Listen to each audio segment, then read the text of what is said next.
evolving and expanding the industry and really defining the industry, particularly from our market segments and particular niche point of view, and how we can develop this whole opportunity through partnerships with everyone at this table and beyond. I'm James Tuff, and I'm new to the team. I'm focusing in on business development, investor relationships.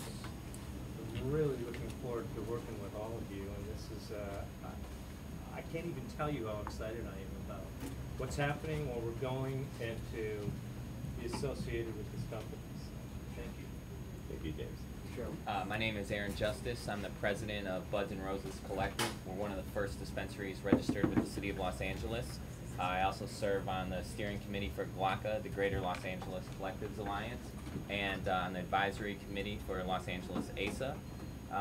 We can't focus so much on expansion in California due to the regulatory situation, so we focus a lot on politics, efficiency in departments, cultivation, and we are able to focus on like high quality production of medicine versus high quantity. And some of the evidence that we've been successful in that would be with our 19 High Times Cannabis Cup awards in the last 26 months, including first in both U.S. Cups. And working with Diego Pellicer is always inspiring and motivating, and being in Mexico and inspiring change in Latin America, being here in Seattle. And I'm just happy to be here, and hopefully we can't implement everything that Diego Pellicer does here in Washington, being an adult use state, but hopefully we can pave the way to that future. So happy to be here. Great. Thank you. Thanks, Aaron. My name's Adam Dunn. I'm the owner of Hemp Hoodlum out of Holland for 21 years now. Based now in Denver. Basically, I'm coming to the table here to try to help push the hemp side of this all, because I think that's kind of one of the bigger sides of this whole industry. The industrial hemp is about to happen in Colorado, so I think trying to help put this position Diego Pellicer to like be one of the bigger hemp entities out there. Hi, I'm Robert Takata. I'm kind of a big fan of marijuana and cannabis and hemp, and I feel my position in this is to bring everyone together. 30 years of experience worldwide. I've met a lot of people, and I'm trying to bring it all together with you guys. And Adam is my guy in Colorado. Fantastic. I'm John, you've met me. You want to say, since I got you sitting down in frame, and do something again? Well, I do some other things. I'm the executive director of the Coalition for Cannabis Standards and Ethics here in Washington State. We're Washington's oldest industry group, most influential, and I'm on the board of the National Cannabis Industry Association, and I work on a few more projects, and it's my honor to be amongst all of you. Hi, I'm Jim Murphy. I'm I guess the mouth of TJ's Gardens. I'm just one person of a much bigger team, and we're just gardeners, organic gardeners. Tell us about the Cannabis Cup winners. Yeah, Let's talk about the Cannabis Cup winners. We've entered a few contests now. We've pretty much won everything that we've entered, other than going against this gentleman. And that's where we started, because a chick slipped on a piece of ice and bumped her head, and the doctor said she needed cannabis, and so here we are today, just 5 years later. Hey, let's talk genetics, Aaron. Yeah, let's do it. Sure. Would you mind just holding that for me for doing my thing? Got me? Okay. My name is Cheryl Schumann. I know most of the people here, but for anyone who doesn't know, I specialize in PR marketing, celebrity and media relations for the cannabis industry. I worked for 25 years in the film and television industry, basically kind of working as a real estate person. I had celebrity properties in film and television. It was my job to partner them with corporate entities to bring in P&A funds for film and television, anywhere from $2 million to $60 million, and that's what I did for 25, 30 years before I got cancer. And then I found out about cannabis through my health issues, and that's why I decided to dedicate the rest of my life to leaving a legacy behind and building amazing companies in this industry and watching it flourish and save lives and heal the economy. And that's why I'm here, because I believe that Jamin and my dear friend John are really onto something. And in my opinion, as a branding expert, this is an amazing brand. So I'm here to say, go, go, Diego. Bravo. Well said, Cheryl. You should consider doing that professionally. My name's Jake. I'm one of the partners here at NWPRC that's being considered for acquisition from Diego Pellicer. And one of the team members that you see here, and I think each buddy that we have here has a unique skill set, all coming from different backgrounds, some from cannabis, maybe like myself, and some from business, perhaps like Jamin. And I think it offers a unique skill set that could carry the industry forward, not just a bunch of people that enjoy cannabis all their life. Each one of us here have a different accomplishment in life or other accomplishments in life, and this is just our next accomplishment, is to build this industry. So here you see with amongst us, we have competitors in the business, we have other group industry leaders, and we're all here just now not building our own businesses, but building our industry. And so this meeting here is very instrumental in sort of creating that environment that we can all talk freely about our trade secrets, talk freely about our marketing secrets, and build this industry so Diego Pellicer can be the #1 national cannabis industry leader in the country. It takes a village, ladies and gentlemen. It takes does. A village. My name is Eli Hastings. I don't know that I have a particular skill set. I'm here as an investor, and I've been talking with Jamin over the phone quite a bit lately. I'm also a big fan of a documentary called Marijuana Inc. that was sort of the straw that broke the camel's back in terms of getting me here this morning. I would say that I'm a socially responsible investor, and to my mind, there is no more socially responsible investment than legal cannabis and medical cannabis at this point in time. I'm particularly concerned with the drug war's impact on youth of color and people of color, and I'd like to see that change in my lifetime, so I'm thrilled and honored to be here. Thank you. Thank you, Eli. And Daniela. Daniela. Last but not least, come on, Daniela. Witchy Poo, Hi. speak up. I'm a partner at NWPRC with John and Jake. Feel pretty fortunate to be here. I have a cannabis background, which shall remain secret. But I'm a real patient advocate, but I'm looking forward to legalization, obviously, and building that industry and being a part of that. But I really would like to see medical remain for the patient, so I'm willing to be part of that fight for sure. wonderful. Good point, yeah. Thanks, Daniela. And the gentleman behind the camera? Oh. If you want. It's up to you. Hi, Marcel Marias.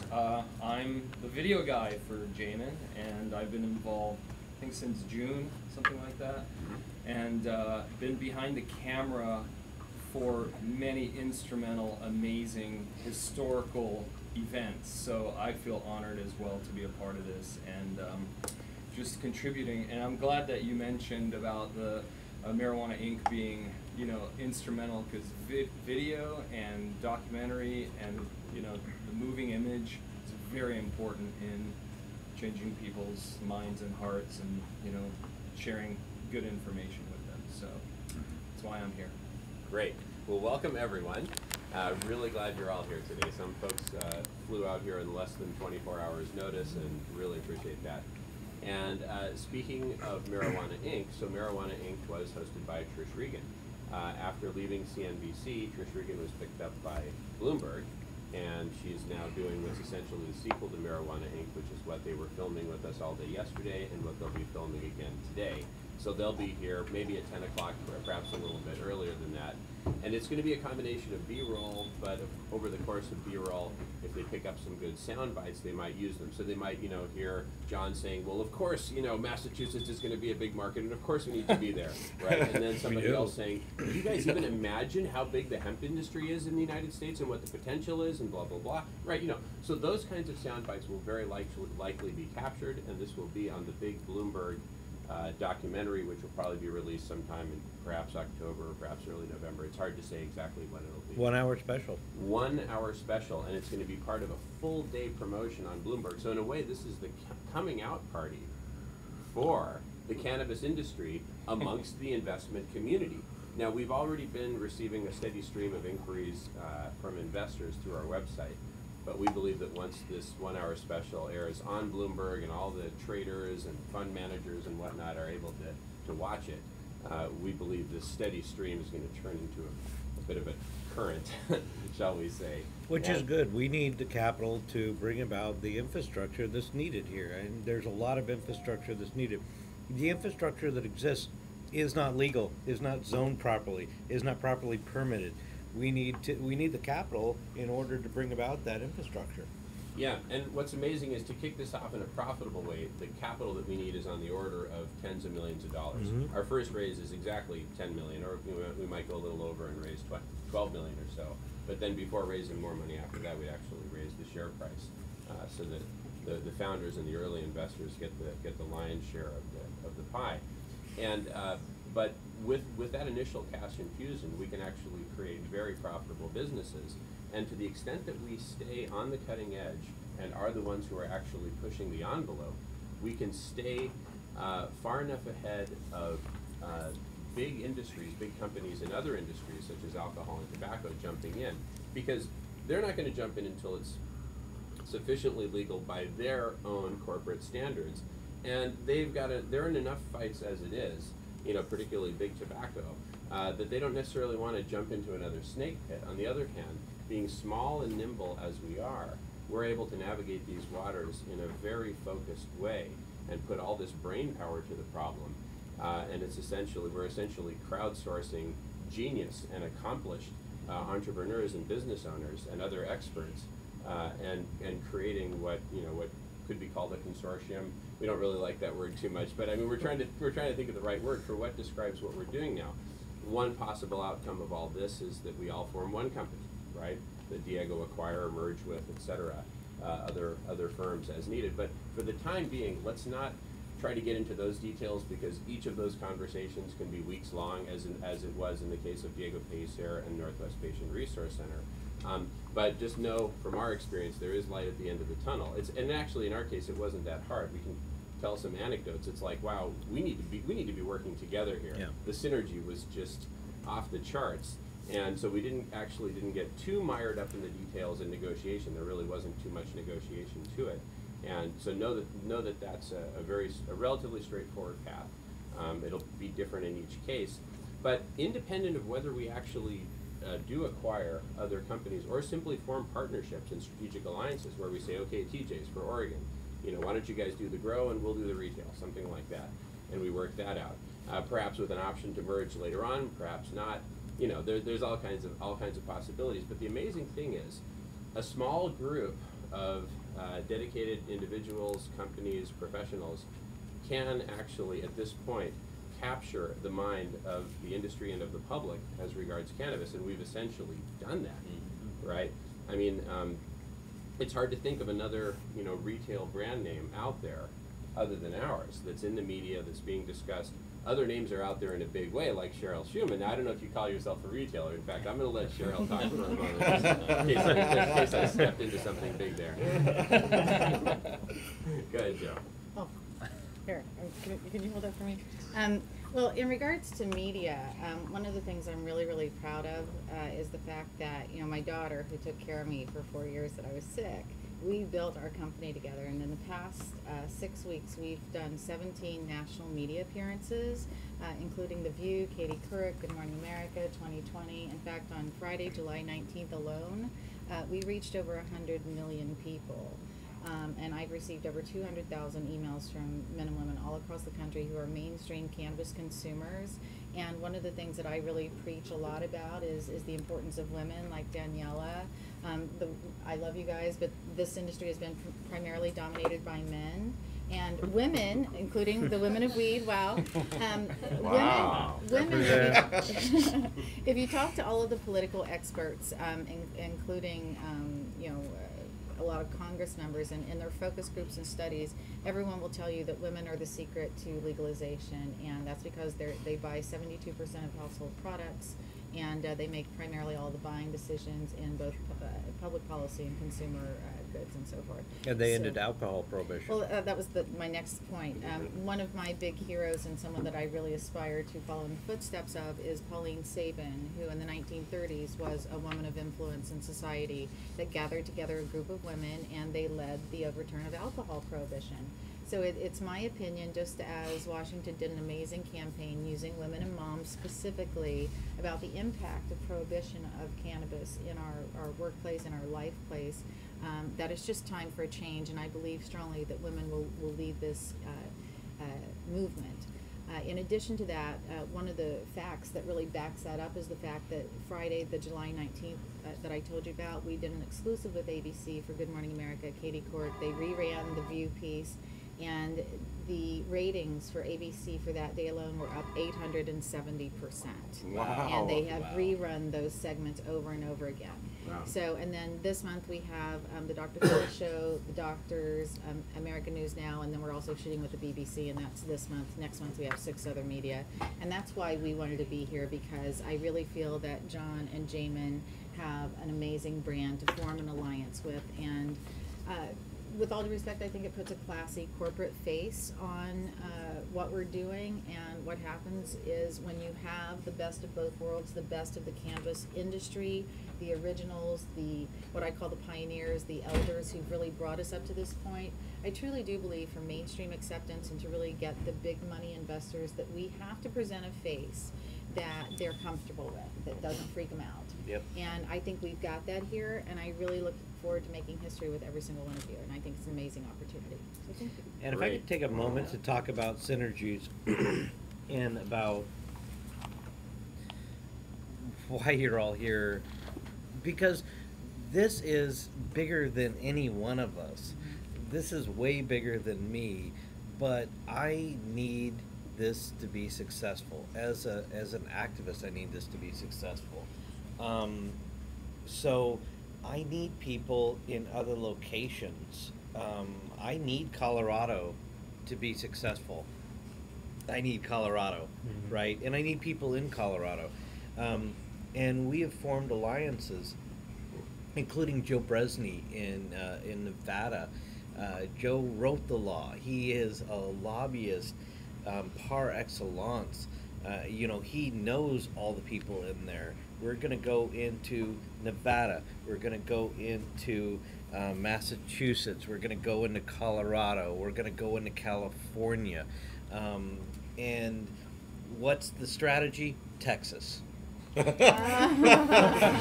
we get Texas, it's done. It's over. But in order to do that, we're going to have to show Texas that not only is this failed policy of prohibition that increases youth use, that increases youth availability, that increases overall addiction, use, and doesn't prohibit a goddamn thing, ends. We're going to have to show people in Texas that it doesn't work and there's a better way. So I need everyone in every state to kind of be involved in this. And as Jamin says, working together, whatever the business structure is, it doesn't matter.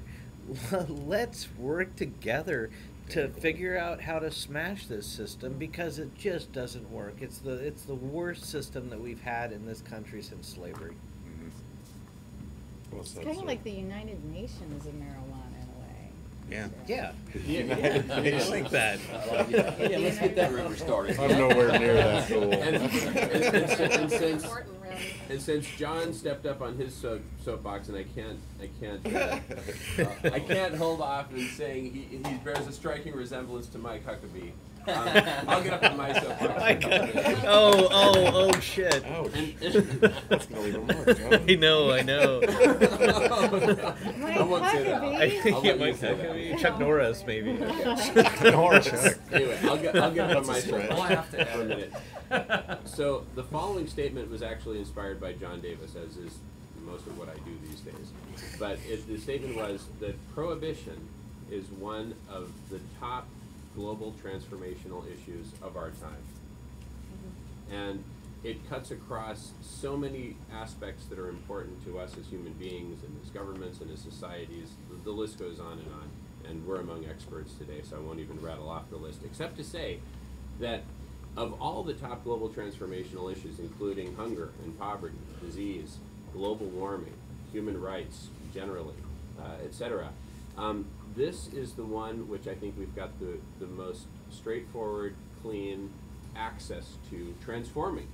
It's the most ready and ripe for transformation. It's like a giant watermelon that just needs a little push. And here we are coming along, giving it that little push, and wow. I'll just draw a little graph here, which is of an exponential function. And let's say that the horizontal dimension is time, and the vertical dimension is progress. So in an exponential function, over time, at first it looks like it's flat and it looks like there's very little progress. And then something happens where you hit what's called the knee of the exponential, and it goes from being fundamentally horizontal to being almost vertical. And it happens in a very short span of time. And these exponential dynamics are, we've seen these in industry after industry, and we're living them right now in the cannabis industry. So we're basically right around here at the knee of the exponential, where the rate of change becomes, the rate of change itself, the acceleration, becomes so fast that life is unrecognizable after a few months. It seems like every week or two, if it's not Eric Holder, it's Dr. Sanjay Gupta, or it's Senator, John McCain, or, it's some big event. Events like that used to happen once every 6 months are now happening once every week or two, and it's only going to accelerate, right? That's what's happening. The Berlin Wall is crumbling. That first brave soul who started chipping away at it, and the first brave guards who said, you know what, we're going to lay down our arms. That was an extremely courageous act on their part. And then the rest of the guards followed, and then the rest of the East Germans came, and the rest is history. That's happening right now with the Berlin Wall of Prohibition. But I mention that in the context of all the global transformational issues of our time, because if we transform this one that's been holding back the world for decades, and discriminating against people, and killing people by the tens of thousands, and marginalizing hundreds of thousands and millions more, if we end this system of prohibition, which we're about to do, we will now be in a position where we can say, hey world, to ourselves, we have successfully transformed, we, all of us, all the people working on this, have transformed the issue of prohibition, and we've done it successfully, and we've done it in record time.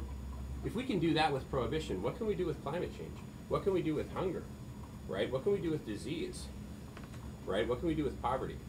I think it's going to energize the world, and the advocates and the activists of the world, and the entrepreneurs of the world, and everyone at this table and everyone we know. It's going to inspire us to go for more, to go for much more, because so many of these top global transformational issues have been locked in a state of stalemate, and people have become cynical and said, oh no, that's never going to change. You're never going to change poverty. People are always going to be dying, and blah blah blah. No, the climate, the world is so big that we little humans can't possibly impact climate, and whatever. I mean, and people just say, or they realize that climate change is happening, but they say, what am I going to do beyond buying a Prius and basically buying local and whatnot?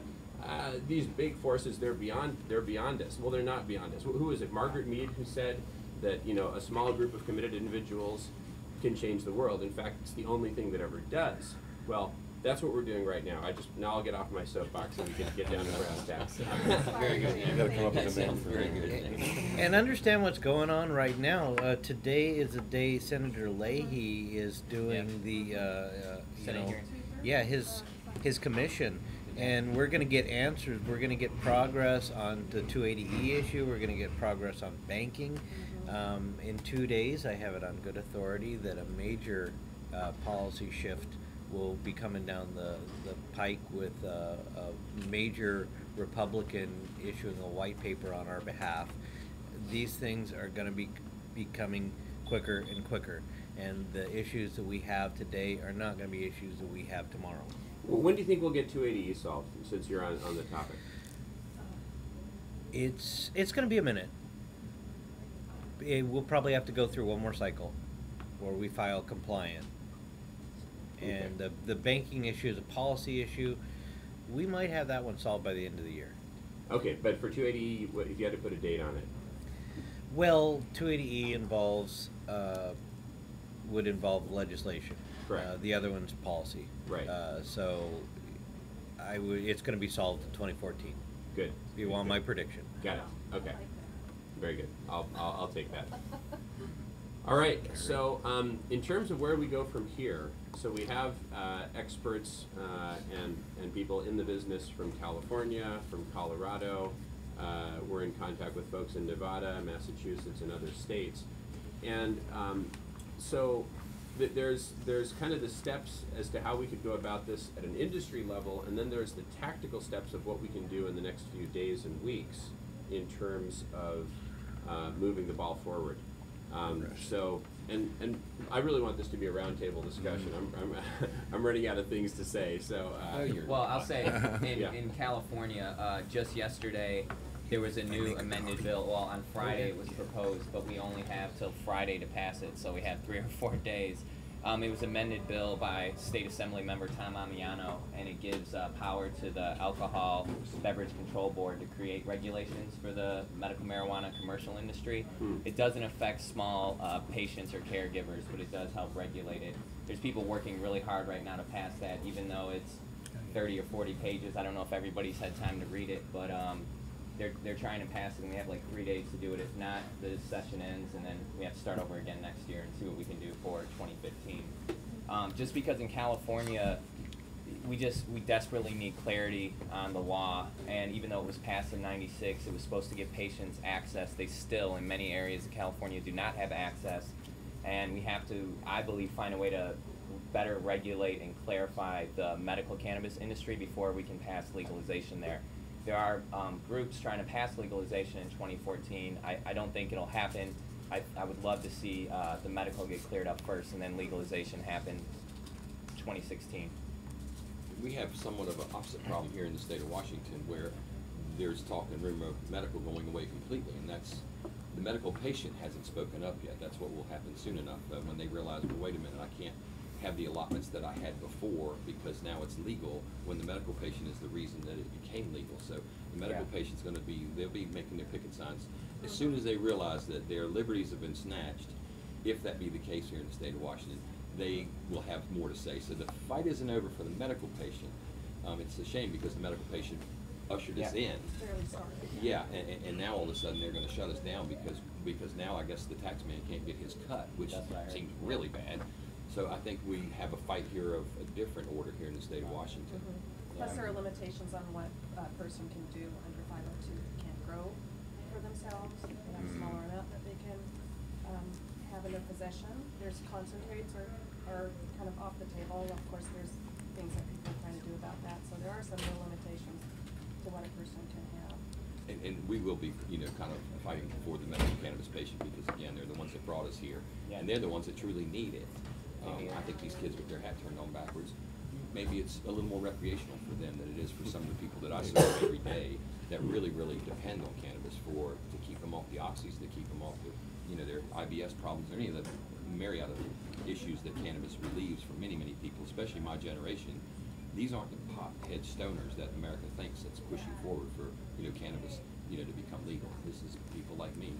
Of course, I have a history with it, of course, but they're not all like me, but it's brought me here to this table to be able to talk with some sort of, with all the other experts about how we're going to move the whole industry forward again and still save medical and then move recreational or adult use, however that verb and however that term presents itself later. I think here at this table, we'll be sitting at that big table later as one of the leaders in the industry. And that begs a question about what is a specific business structure, and that's what I want to talk to everyone about. Medical versus recreational, all that stuff. This is how we build the industry, and a lot of these things about how we're structured, about how we have our relationships, is something that is a question that really desperately needs to be detailed out now. After the issuance of Cole 2, how are we going to move forward? I think Cole 2 was a very strong signal to everyone. So we need to figure out what our business models look like, how we're structured, and how we can have relationships between states. Yeah, and that's a really important issue because as we talk about, I kind of see the conversation going, there's two sort of parallel tracks. One is, let's just call it the advocacy/policy side, and the other is the business side. The advocacy side, a perfect example is, hey, we need these laws in order to have a regulated industry that works so that we can even have, a business that we can expand and grow within that framework. So no advocacy, no policy, no legislation, no business side. On the other hand, without the business side, without pushing forward and pioneering on the business side, which is perhaps our main focus today, then all this policy is just academic, right? And we need to actually push the envelope, as we've done, all of us have done in our own ways over the past months and years, in order to get the politicians to take action. right? We have literally changed the course of Mexican history. On May 30th, that press conference, prior to May 30th, there was zero discussion about legalization of cannabis in Mexico. Zero.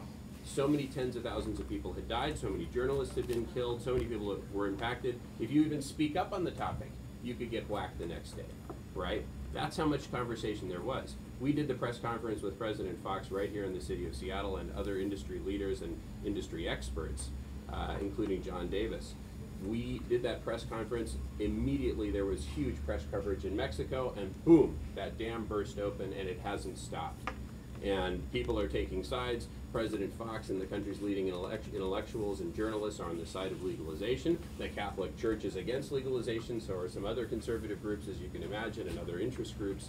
But we're literally changing the course of history, and not just Mexican history, because Mexico is a leader among Latin American countries, and who knows what impact that has had, and Uruguay has had on what Eric Holder announced a couple weeks back, right? So we'll never know exactly which bales of hay broke which camel's backs, but it's all contributing in the right direction.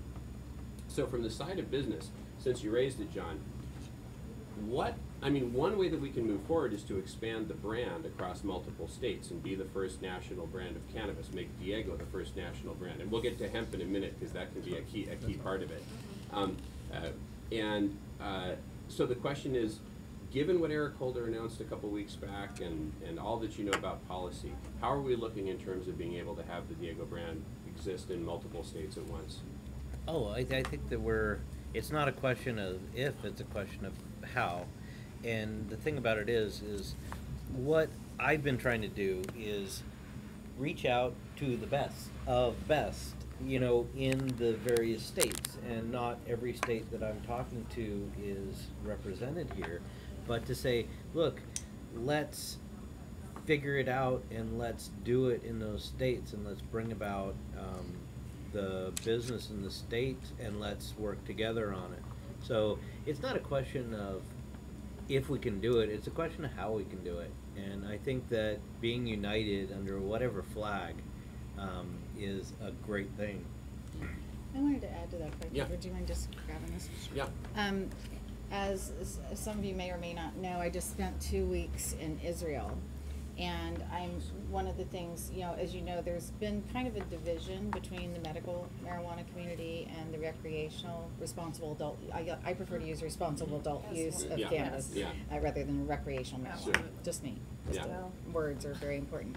But what I wanted to say is the most impressive thing to me in going to Israel and meeting with Tikkun Olam, which a lot of people of you know, and Dr. Raphael Meshulam, Dr. Siegel, Dr. Raphael Meshulam, who, for those of you who don't know, is the gentleman, the scientist, researcher that discovered THC back in the 60s, and who is known as the grandfather of THC. Also Dr. Ruth Galili, who specializes in gastrointestinal issues, Dr. Nidal, which specializes in oncology. I met practically every oncologist who specializes and researches in this, as well as Dr. Siegel, who specializes in post-traumatic stress disorder and has done a number of studies. The one issue that I have seen repeatedly that we, as the United States, have missed in cannabis and the research of cannabis is there's no documentation. There's no actual documented patient studies or anything else. And quite frankly, and I'm as American as apple pie, but this is where Israel really kind of has a leg up on us, because they have invested the time and the money with the top scientists, the top MDs, and the research is there. The case studies are there. So it's my firm belief, and one of the reasons I'm here is to present a possible alliance with Tikkun Olam and the government of Israel. We met with many of the members of parliament and the media and so forth there. And I do believe, as John and Jamin so eloquently stated, is the time is now for an international consortium of leaders and so forth.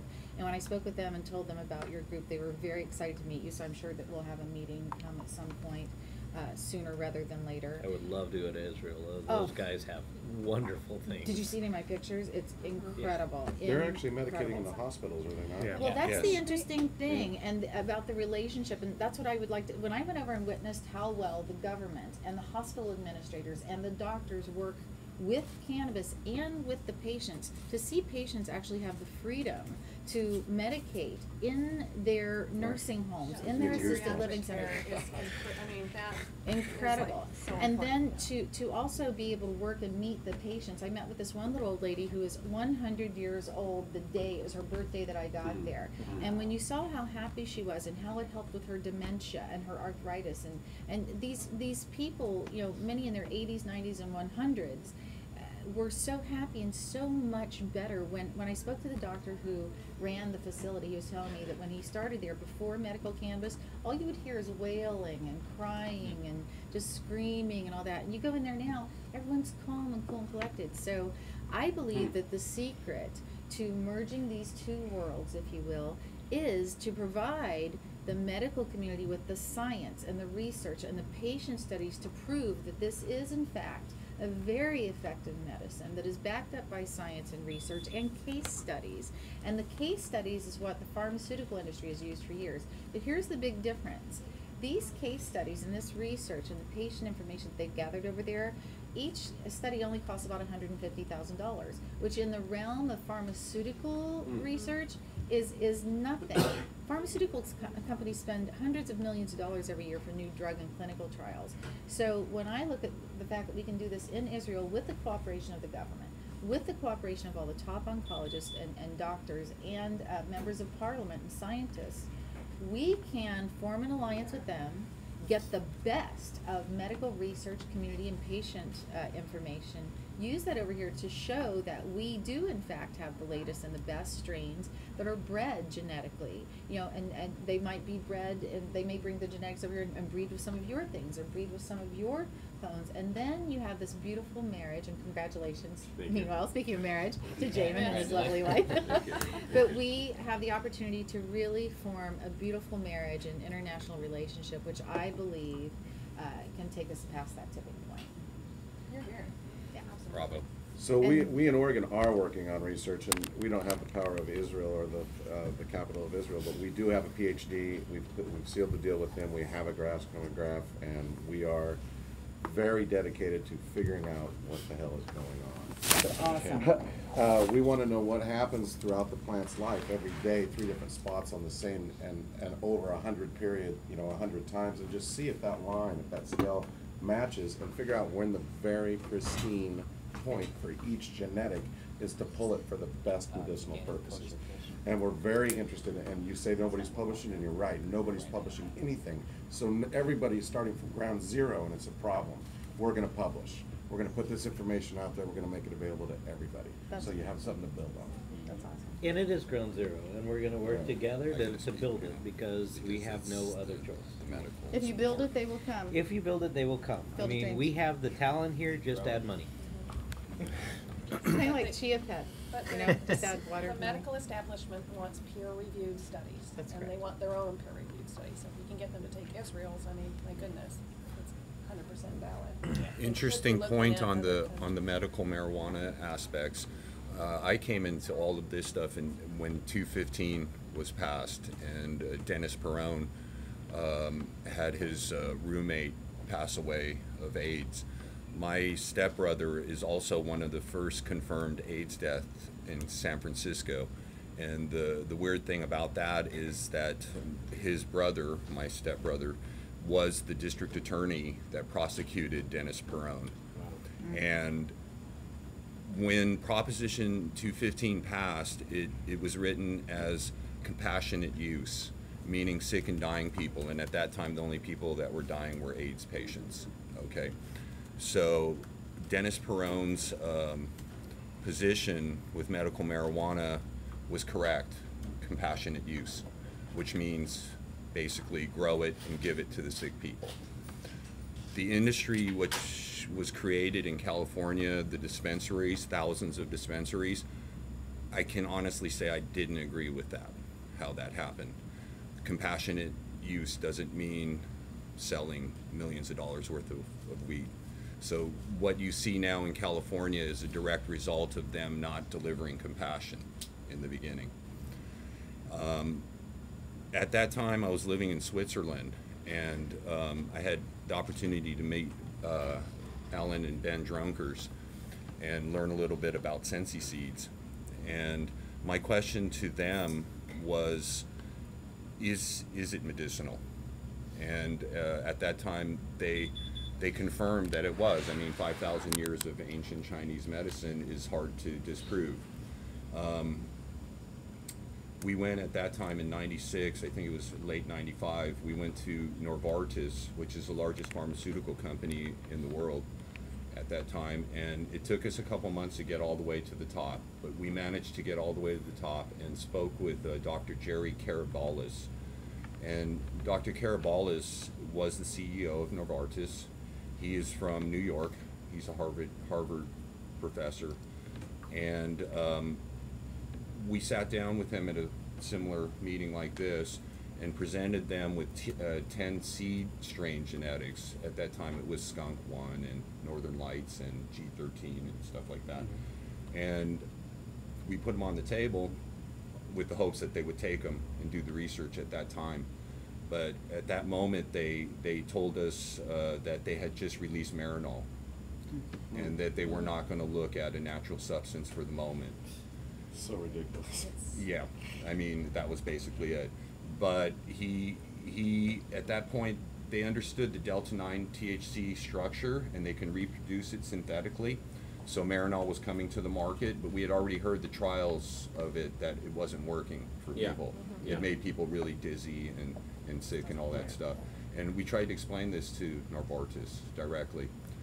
And we left without anything. And right after that, shortly, Alan took it to the University of Rotterdam, which is where that first MS study was done. Okay, and so they had already, this is basically where the MS came from, the concept of medical marijuana. They released 10 strains that were the first inclinations of medicinal marijuana. And if I give you that story exact, it was just in case it was going to be medicinal, they had to get that out there. So if you go back and do a little history on Cincy Seeds, you'll see that they actually produced the first medicinal logo, the first 10 strains or so, and they did take it to Rotterdam, the university. So 20 years later now almost, I had contact again with Dr. Carabalis, and he will be a great ally for us because he knows that after 20 years that I was right. I mean, we told him that this was coming, and he's still pretty amazed about it right now. And on the patents about the Israelis, the American government has the patents. They're sitting on them. There's at least 20 or 30 patents that the American government has signed to, and the patents are everything. They're cancer, the arthritis, they're everything, and they were all done by American universities. And if you know that receiving material for research in the United States was very, very limited. You couldn't get it. Al Shoily Labs, he has still a monopoly on oil, extract oils. You could, if you need to do research on extract oils, you have to go through him. Talking about extract oils, it is the future, guys. That is the medicine. It's the quickest way for us to cure disease is to use pure strain genetics, solventless extracts, and research. And this is the idea that came to me just this year in Denver because of Essential Extracts, the company, and it proved that you could take a pure strain plant and pull it out.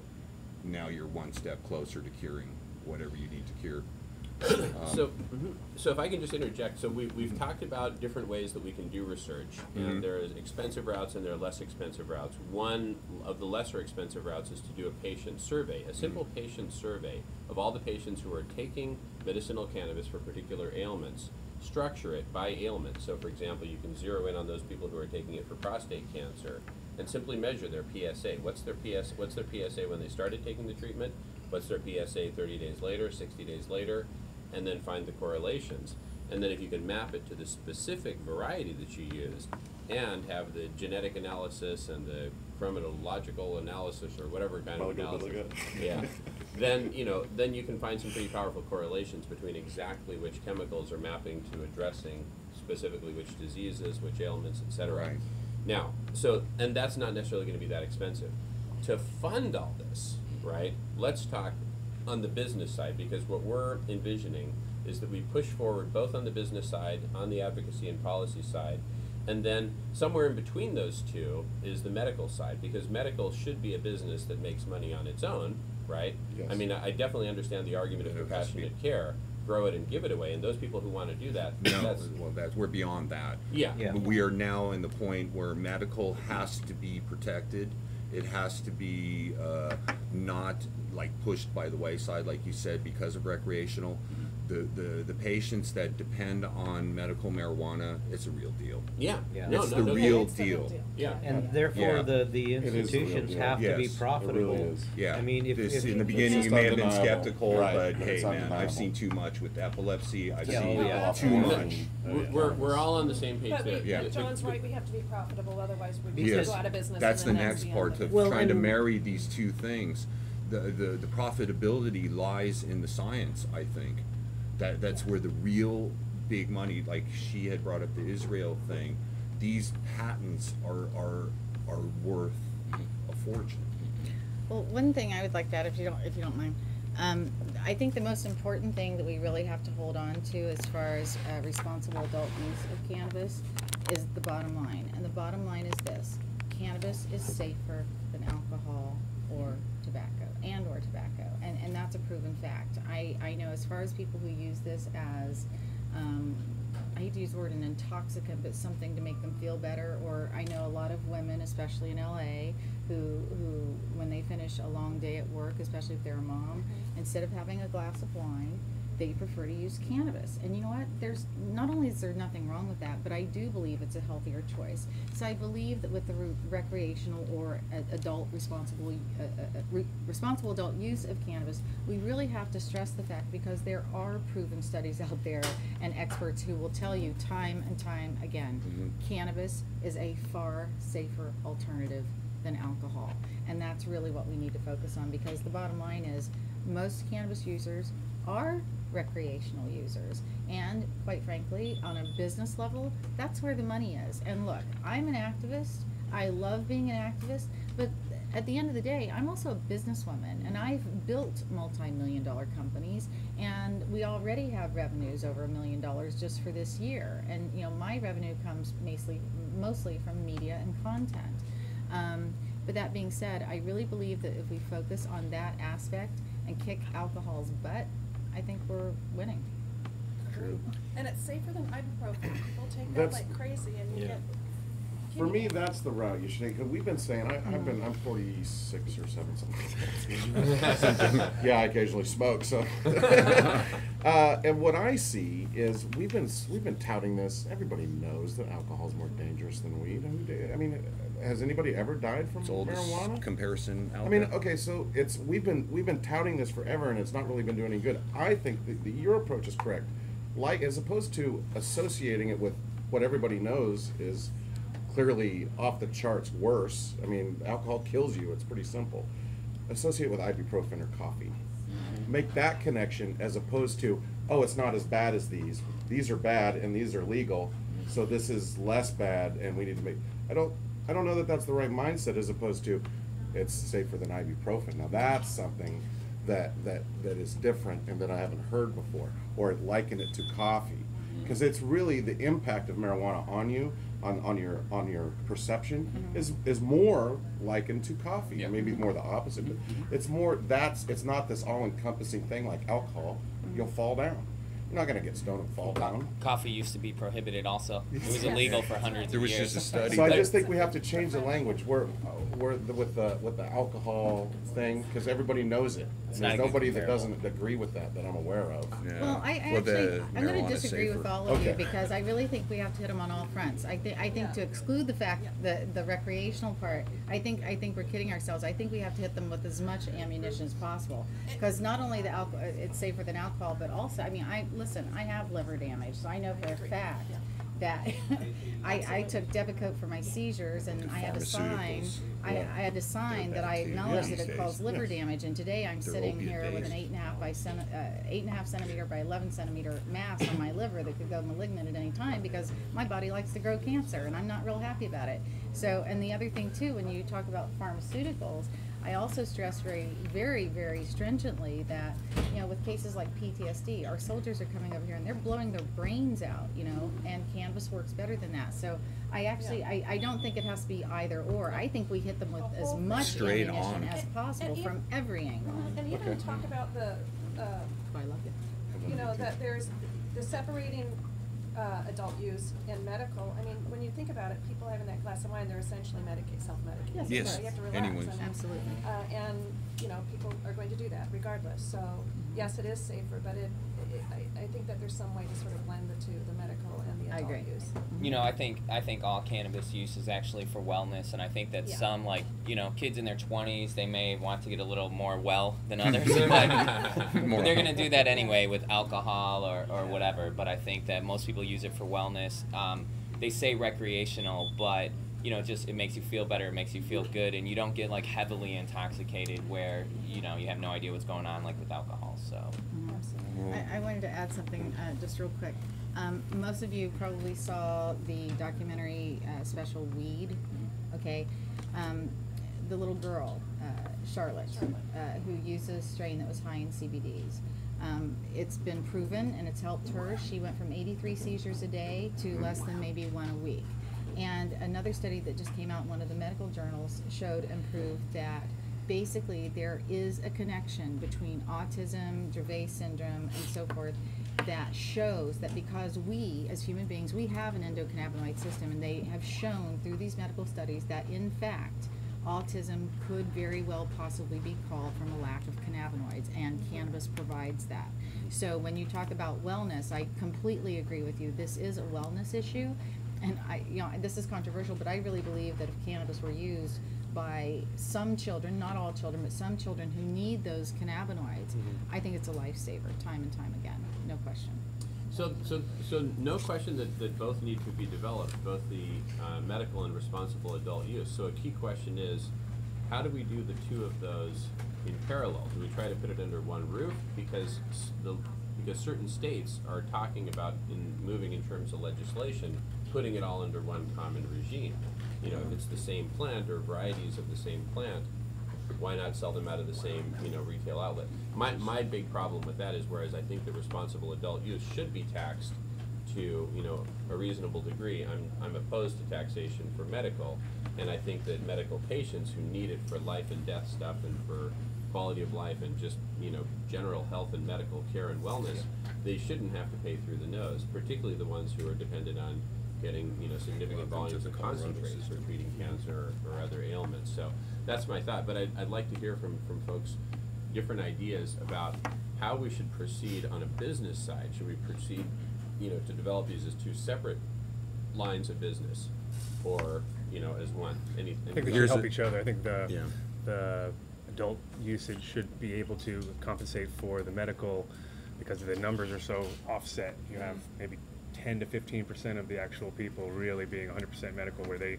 need it, and I think 85% taxed could easily compensate for those people. And that's kind of where I always thought would be the most obvious system, would be medical shouldn't even really have to pay if you can prove it. You roll up in a wheelchair and you're like, you got your paperwork. There's really no reason that you shouldn't be able to get free cannabis, because I know as a grower that I've given away hundreds and hundreds of pounds of weed because I know that people need it, so I feel like obligated to give it to them, and I don't feel it in my pocketbook at all, because when you are producing, you're down to 10 cents a gram, and it's not that hard to produce, especially in a greenhouse situation. You're down to even less than that sometimes. So I think for the and I think also it would make a huge statement to the people if you knew that, for instance, this one group gives its cannabis to its medical patients in compensation for, then actually you get more people in general through your doors, which would then sort of balance out the books. You know, I think it's kind of you know, the same as you were saying before, like they deserve that because they brought us to where we are now.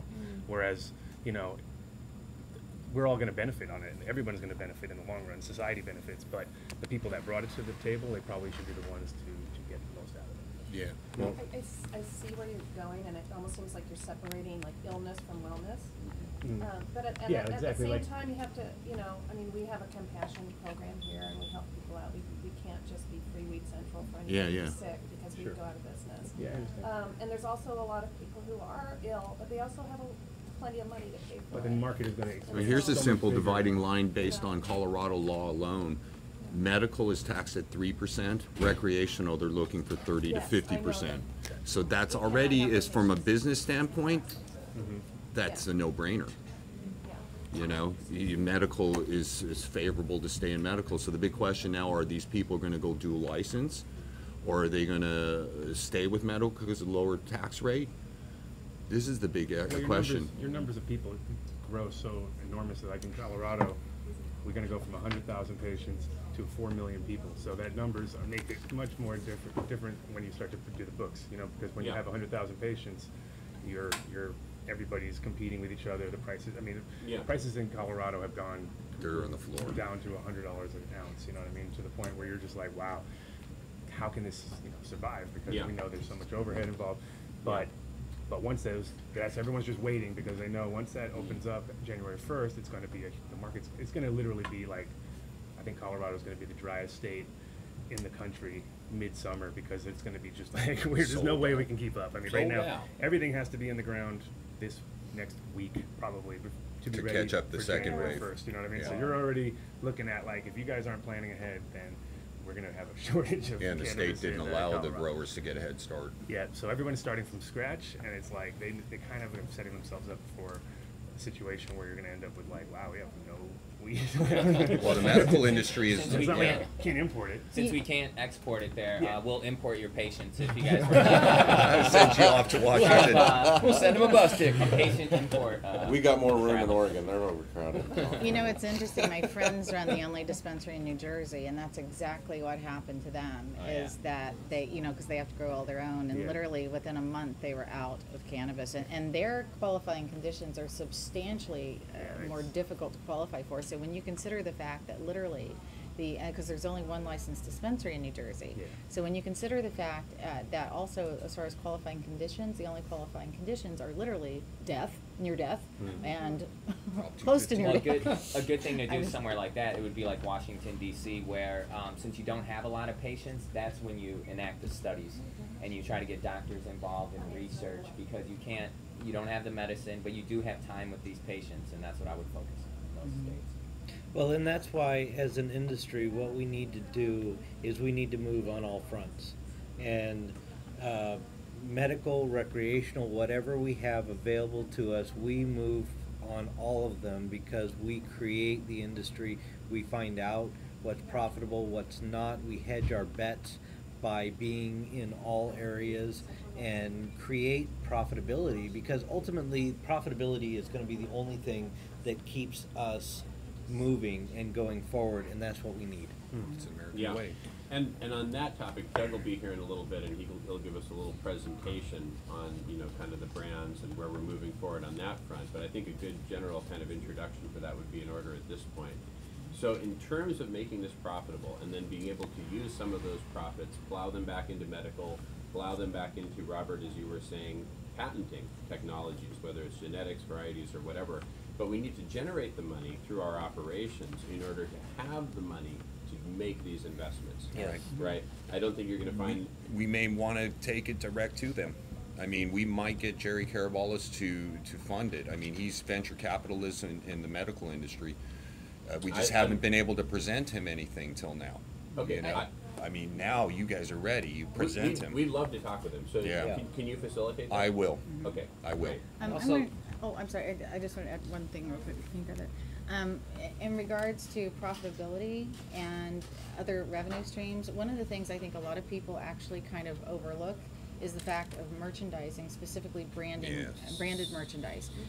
One of the biggest keys, I believe, and if you talk to anyone in the film, television, music business, they'll tell you it's not necessarily the content or the entertainment that makes money, it's the merchandising. When you go to concerts, all those t-shirts and cups, whatever, even for reality shows or TV shows, they'll tell you they make more money in merchandising and marketing from those branded products. Yeah. And this is where, and we've already done this with Beverly Hills Cannabis Club, come up with a branded line of products. So like with Diego, I think it would be great to go ahead and start with ancillary products. Do branded vaporizers, branded ashtrays, branded stash jars, branded, and get that going now.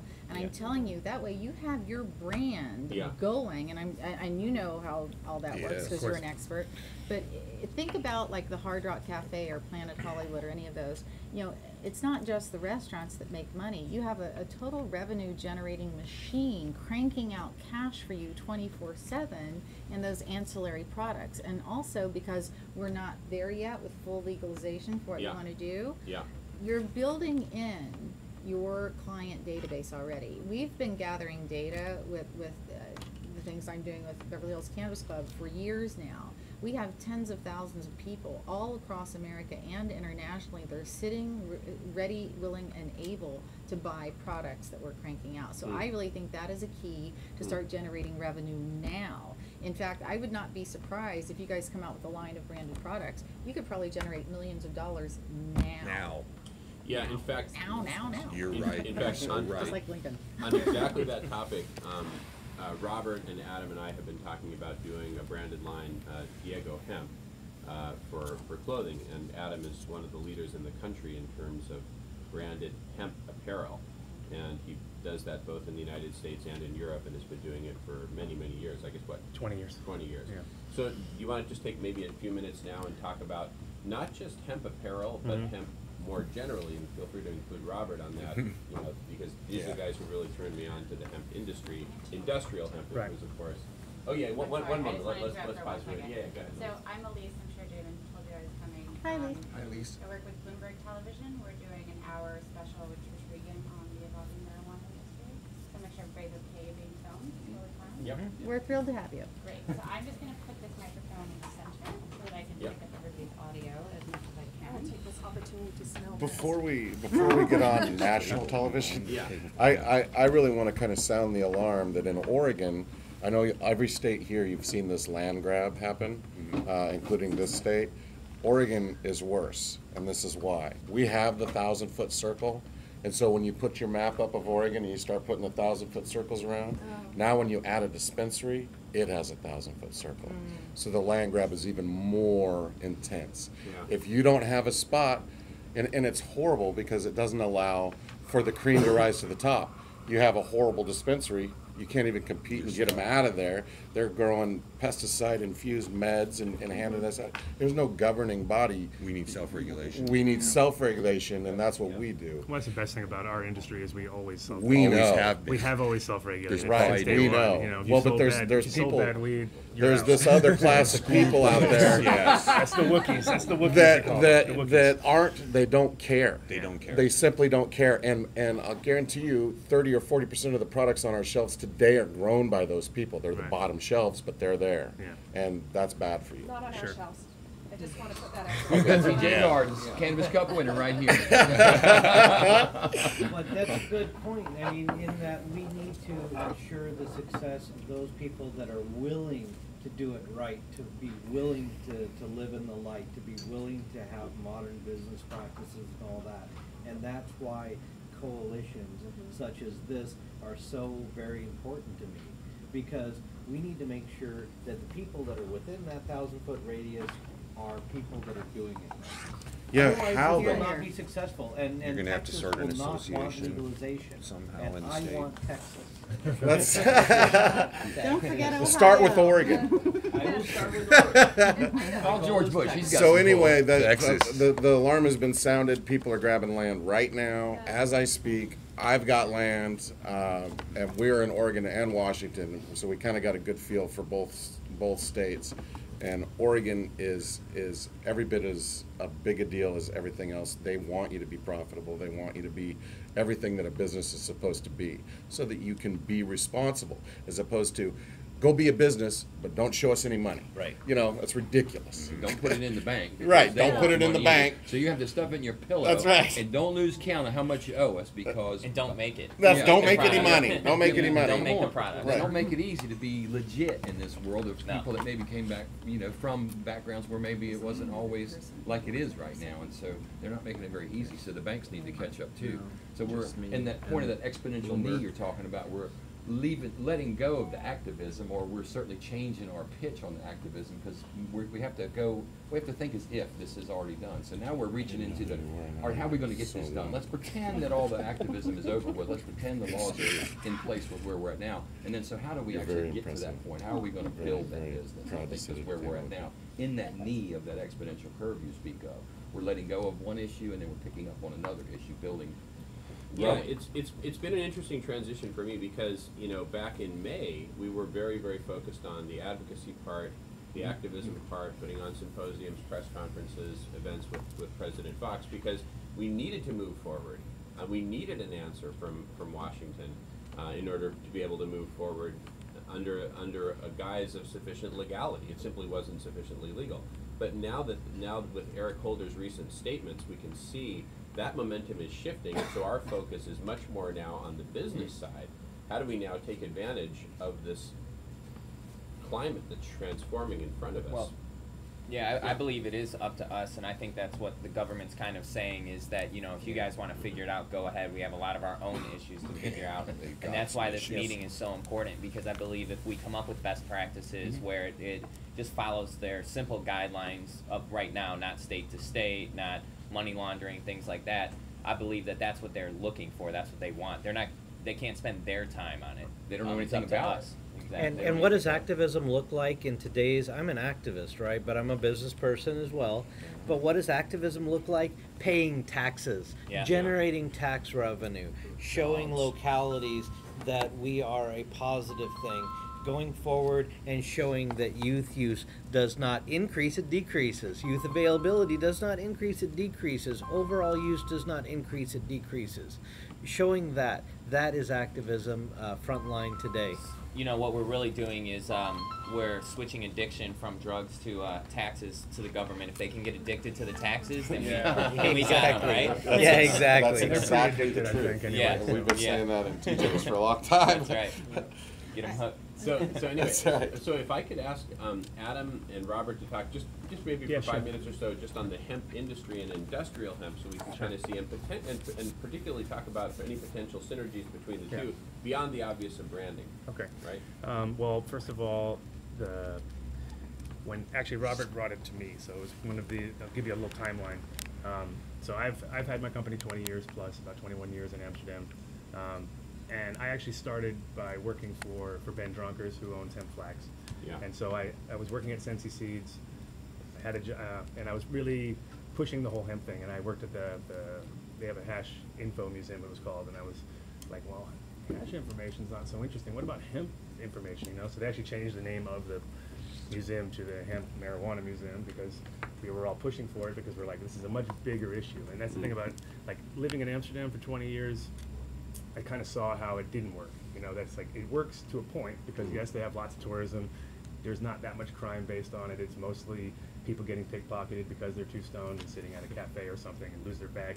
Very minimal stuff. So the system worked in a sense, but it didn't work in the long term because I lived there so long. I got to see it.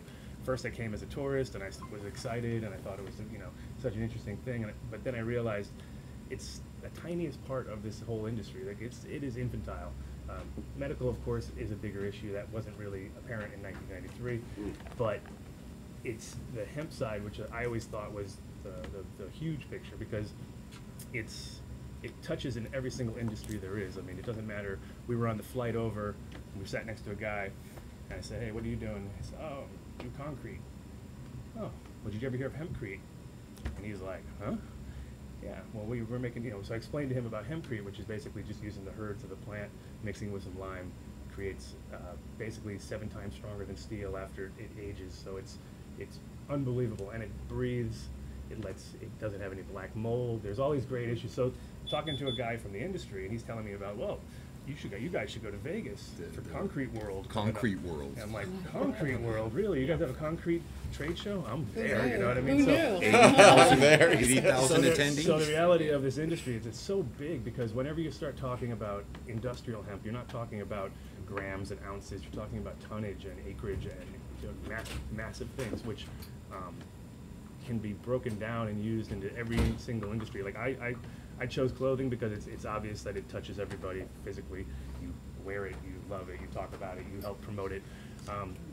But the hardest part of my industry was that there's so much to do and there's so many ways to tackle it. So you're like, do I go to the building industry? Do I work with clothing? Do I work with, you know, textiles? Do I work with you know, a myriad of uses? So it's like you end up having to pick your fight. Yeah. And what I saw with a connection, when he told me about what you were doing, I saw, well, if you really want to do a brand that's going to be nationwide, you can't wait for the states to become medical and then join up. Yeah. You need to go to the states that are not medical, and the only way to really do that is to do hemp, because hemp is legal in every state, yet we don't produce a single drop of it in this country. So the reason I moved back to Colorado from Amsterdam was because I saw that this could be the one state that actually does it. You know, they have tons of land. There's not a huge population of people. They're under, you know, they have quite a good grip. California not having such a good grip just because there's so many people, so much going on. So then the hemp side I thought was going to be like that's like the answer, you know, because it's bringing industry back. I mean, if you drive through Colorado, you'll see there's just empty farms everywhere. Like, and there's farmers want to grow it. There's hundreds of farmers. And the first crops have actually been planted. Yeah, there's about 60. The research. Not 60. much. Okay, just at a research level. Yeah, and March that's 214.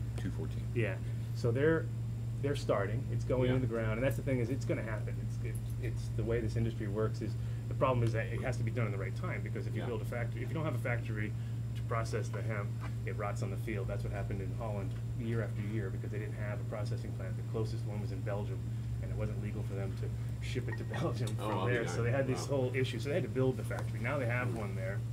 It took them years to Is it build. profitable, the one they have in Holland? It's just now finally turning a Yeah. profit. It took them 20 years. to Is that get- hemp flax? That's Hemp hemp flax. flax, yeah. Hemp flax, And okay. and so they're in a position now where they're seeing what's going on over here, and they're ready to come to America too, because they know that this is going to be the place really for hemp production, and it always was. I mean, that's the thing about when you go back into history and look at what we did. I mean, when we needed it, we called on it and we used it, and then right after, because of the timing, it was like not necessary anymore, because we could use, you know, I mean, if everybody, probably most everybody knows the conspiracies of it, and the original families being the Hearst family, DuPont family.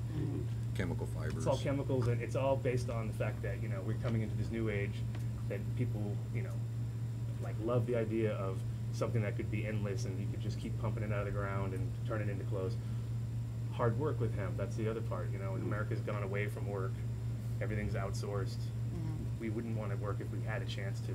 But I think now it is getting to the point where America needs to produce its own product again, which it has pretty much out, like even the plants that are grown, like if you go to Home Depot, those plants are from India. They're not even from America.